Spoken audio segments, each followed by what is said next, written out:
Unité de production agroalimentaire et respect de la marche en avant, voici le thème de notre émission pour la qualité de ce jour. Mesdames et messieurs, bonjour. Lorsque vous décidez d'entreprendre dans l'agroalimentaire, vous devez savoir que l'unité de production doit pouvoir respecter un certain nombre de normes. Une unité de production agroalimentaire n'est pas une unité qu'on construit au hasard. Donc vous devez obligatoirement, par exemple, avoir des vestiaires qui constituent aujourd'hui la première partie de votre unité de production agroalimentaire. Pourquoi les vestiaires?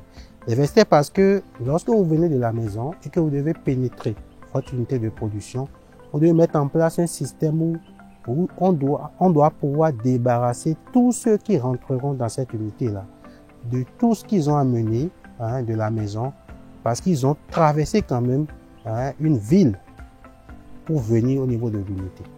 Et une fois dans les vestiaires, ils doivent se débarrasser de tout ce qu'ils ont amené, porter maintenant les habits qu'il faut pour pouvoir entrer dans l'unité de production.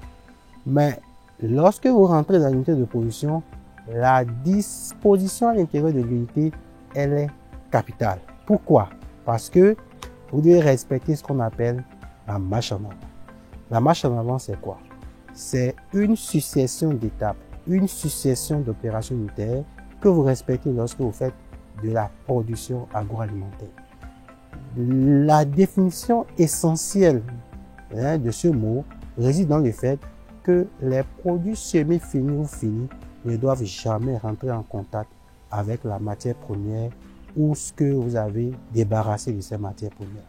Ce qui fait que vous devez respecter une disposition que nous appelons aujourd'hui en ligne ou carrément une disposition en U. Donc, vous avez le U à l'intérieur de votre unité, ou carrément une disposition curviligne, pourquoi pas, ou carrément une dernière proposition où mettre vos équipements à l'intérieur de cette unité-là en zigzag si vous n'avez pas assez d'espace pour placer vos équipements. Donc, sachez désormais que vous devez vous faire accompagner de spécialistes en génie civil, mais également en agroalimentaire pour installer, pour construire, pour disposer votre unité de production agroalimentaire. J'espère que cette vidéo vous a vraiment aidé. Merci de nous suivre et à bientôt.